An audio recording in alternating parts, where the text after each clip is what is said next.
Well,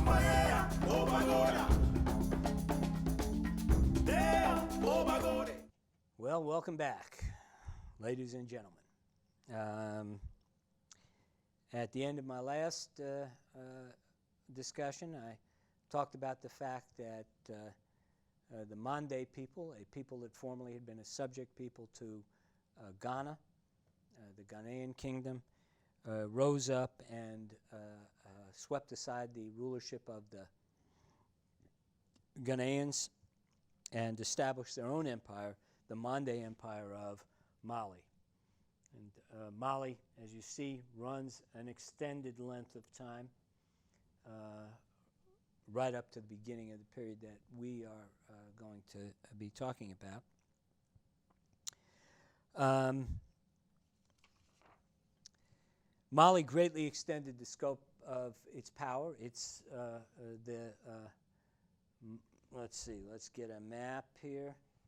That is the Empire of Ghana in 1000, and this red area is the Empire of Mali. So you can see, if you remember the previous slide with showing the outline of the Ghanaian Empire, you'll see that this is significantly larger than was the Ghanaian Empire. Mali stretched for some 1,250 miles east from the very shores of Western Africa through the gold fields of Bamako. That's where most of the gold came in Western Africa. North to Timbuktu, one of the great centers of learning that we'll talk about. In east, well past the bend in the river Niger. It's a very large kingdom. Mali's wealth was legendary. And by the early 14th century, and I've got a 14th century Catalan Spanish map here, Mali is portrayed already as being an extremely rich kingdom, the king wearing a gold crown, carrying a gold scepter. In the early 14th century, Mali's king, known as Mansa, announced himself to the world by making a great pilgrimage to Mecca. Now, of course, you know that in the Islamic religion, if you are an adherent of the Islamic religion, if you're a Muslim, then the obligation of the Muslim, as much as possible, is to make a pilgrimage to the holy city of the Islamic religion, Mecca. And the Mansa, a man named Mansa Musa, an adherent of the Islamic religion, in the early 14th century, in the 1300s, made a pilgrimage to Mecca. He made his trip to Mecca. He crossed the Sahara. The Mecca, let's go back a map. Mecca is over here someplace. It's off our map. It's in present-day Saudi Arabia. And to get there, you have to cross the Sahara Desert. He made the trip across the Sahara Desert with somewhere between 8,000 and 15,000 servants. I think the camel caravan was 25,000 camels. And he took such a great quantity of gold with these camels, and he spent so lavishly that when he reached Cairo in Egypt, gold's value fell by about 1/8. The value of gold in Cairo fell by about 1/8 because of all the gold that Mansa Musa spent when he reached Cairo. There was a report, I just saw it in one of these silly internet things, the 10 richest people in all human history, and Bill Gates, I guess, was number one. I didn't study it, but Mansa Musa was on that list, one of the 10 richest human beings, according to this chart, in all human history.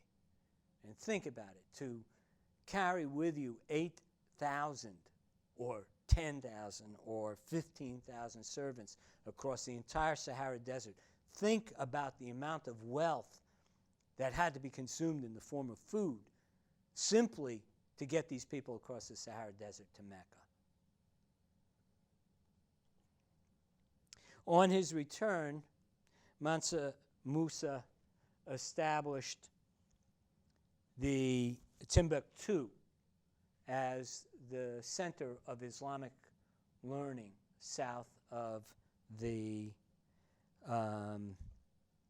Sahara Desert.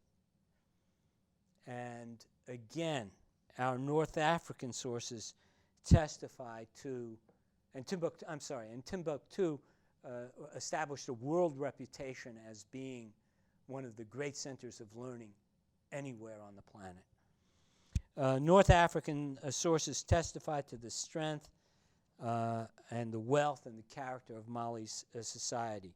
Writing in the 1350s, for example, a man named a Great Traveler, and you may have encountered him in, if you've taken History 121, or 120 I think it would be, History 120, World History, you may have encountered this man, Ibn Battuta.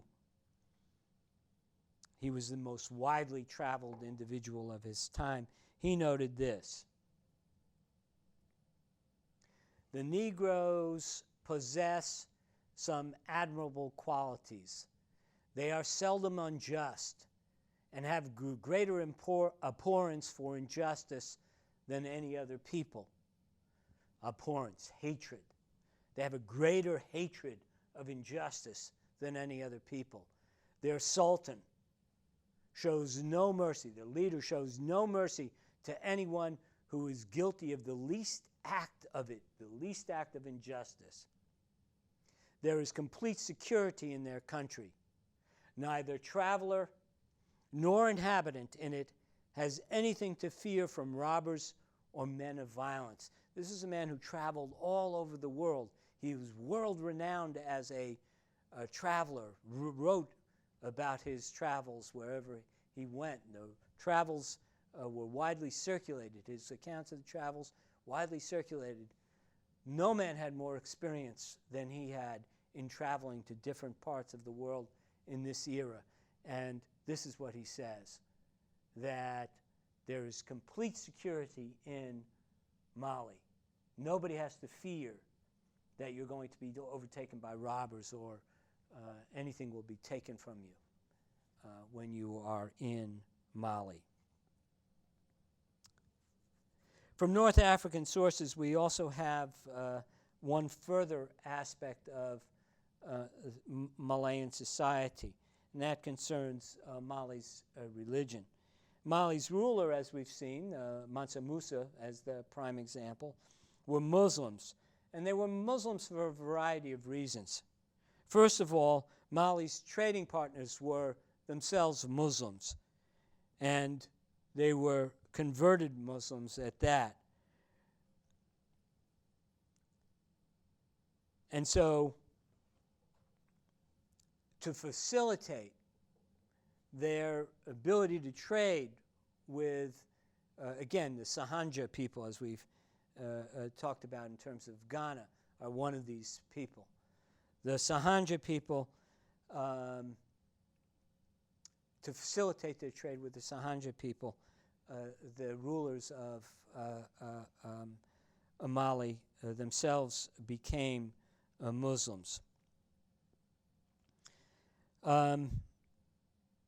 Mali's empire, however, encompassed numerous Western African peoples, and each of these people had their own brand of polytheism. That is, like every people prior to about 3,000 years ago, there were numerous gods worshipped by these tribal peoples.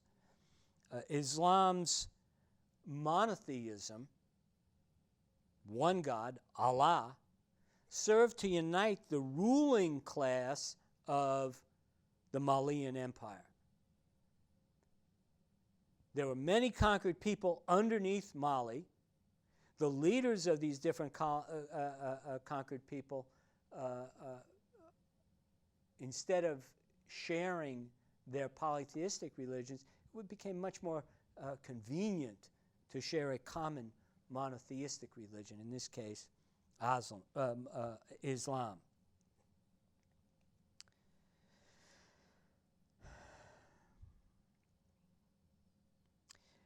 The North African writer Al-Umari reported that pagan and magical practices were widespread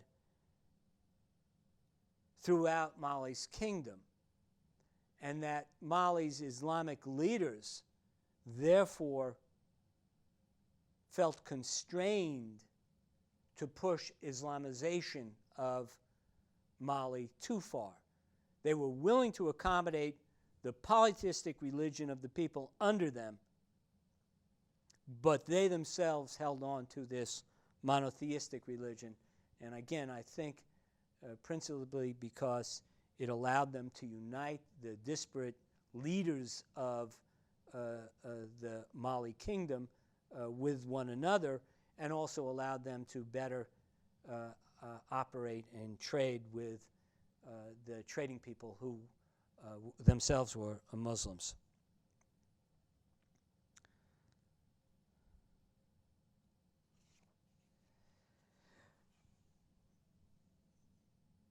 I'm now going to talk a little bit about the decline of Mali and the rise of Songhai, which is the succeeding kingdom.